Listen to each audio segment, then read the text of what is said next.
anonymously into how knackered I am.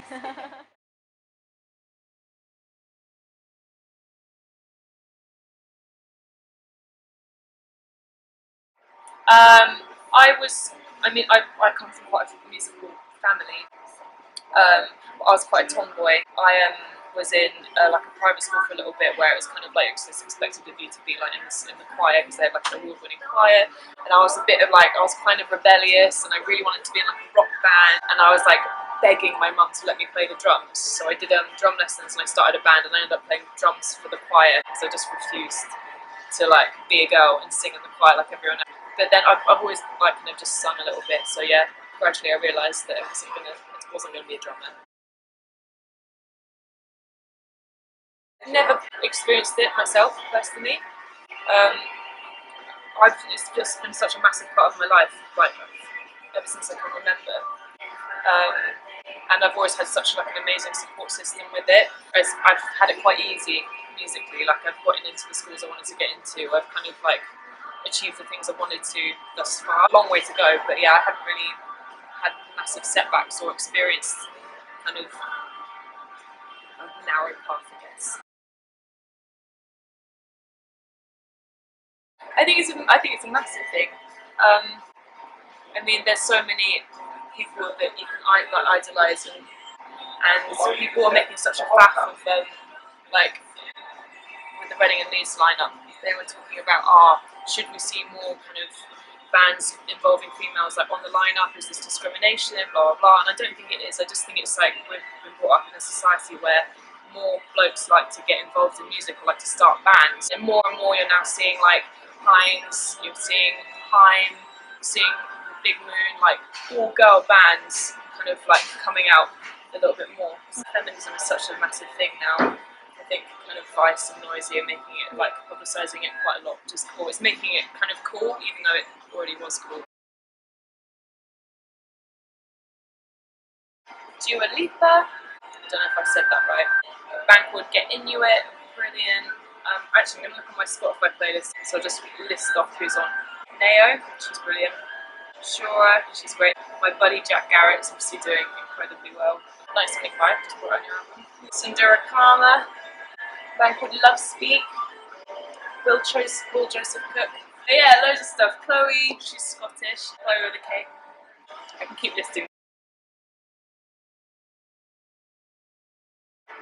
It would be nice to see like more bands with girls in them, I guess. But it's like you like music for the music, not for the people in it, which is why I thought it was such a like mountain out of molehill situation with the Reading and Leeds lineup.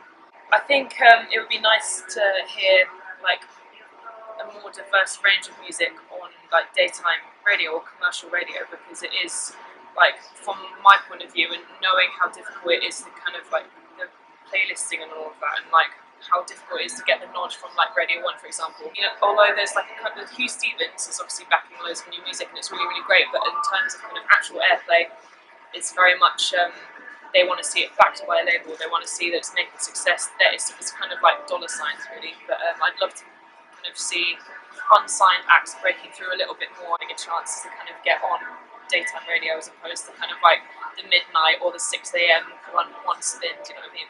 Obviously, the Brit Awards just happened. It was a video. Jack Garrett did an interview very very quickly on the red carpet, and it was regarding how at this year's Brits there was no like black artists. Something you just don't really think about because it doesn't seem to be so much of an issue anymore. But I was just like, oh shit, like where is like Stormzy? Where is it? Like where are they? Rationale as well. Like it was such like a big part of kind of like the like Futures Festival and stuff. It's kind of a bit like, like surely these artists should be represented at the Brits. It's very very difficult because it's, as much as I feel like I want to back Kesha to the hills or whatever, I don't know what's happened. There's not enough evidence given. See, I'm backing her. I don't know. It's her word against his, isn't it? Really, if there's not enough evidence given, fair enough. But I just think it's absolutely, it's awful to force someone into that kind of position. Publicity that's received as well is just kind of like painting it all in such a twisted. I don't know. I think that this just shouldn't have happened. I think she was 18 when she started working with him. and the allegations started there, and it's more like if she's put in a position like that, especially by a producer and someone so highly regarded as him, if he is a little inappropriate with her, I'm assuming that she wouldn't make a fuss about it, and it's probably escalated a little bit, and now it's got to the point where she can talk about it now, and they're like, well, why didn't people keep saying to me, oh, if it's such a massive thing, why didn't she say that like 5 years ago? And it's like, you've got to think about how young she was. So I think, yeah, there's just such a big part of the story that people keep just kind of like just seeing the last year of it as opposed to like what's gone on previously. And it happens so much in the music industry as well, because it is quite incestuous, and when you are working so closely with someone like that, relationships like that do happen. But yeah, it's just knowing where the line is, and when you're that young and impressionable, and it's kind of you want to succeed and you want to kind of it's the fame as well. I can imagine that she probably would have let things slide for a while, but yeah. Well, I'm a vegan for one. Being a vegan on the road is hard. They're also boys, so they're grim, but like I can't leap out on the side of the road and go for a piss. Like, not really. Apart from like sometimes if we rock up at like venues and stuff, people don't really think that I'm in the band sometimes because it's just like a group of guys and our whole team, like our tour manager, our tech, everyone. Blokes. I started this band like I've got no problem kind of being in a room with a bunch of blokes. Like that's been my whole career so far. It's like our management, everyone. I think the only woman we work with is one of our booking agents, is Natasha Ben, and our stylist. Like no other women, no one. I can hold my own. Like I kind of like wear the trousers in like. The relationship between me and the boys in the band really, like, you know, they respect me and I respect them. So. I am aware of it, and it's more so at festivals.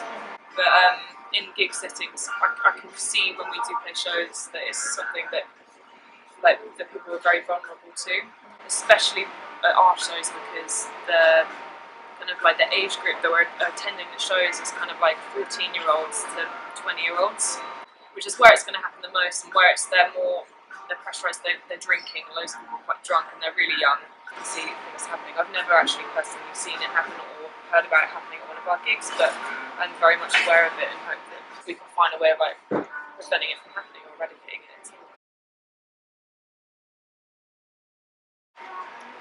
I think all we can do really is kind of create an atmosphere where raising awareness, basically, and like backing people to be able to speak up about it, because a lot of people, like I've been at gigs before where I've been stood next to kind of a few blokes and like they've had a few drinks, and because they're in such close proximity to one another, they think it's kind of alright to like be chummy in a little bit more, and you're like, actually no.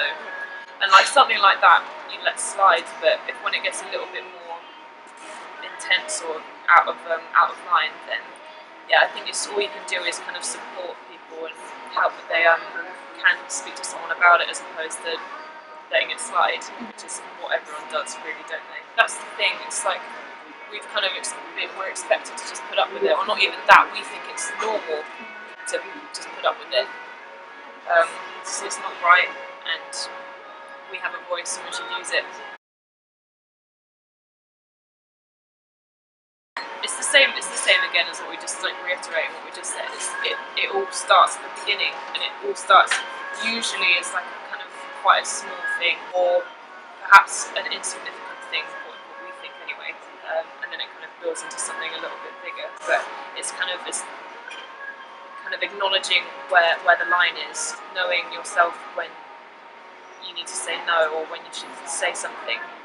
But it's normally just because people are they're just afraid to say anything, or they're kind of under pressure to not say anything, because usually they don't want to be known themselves to be the ones bringing it up or making a fuss. I know myself. I would never want to make a fuss or something. I'm like, I'm fine, but yeah. Go. I'm Natti from Fickle Friends, and I back Girls Against.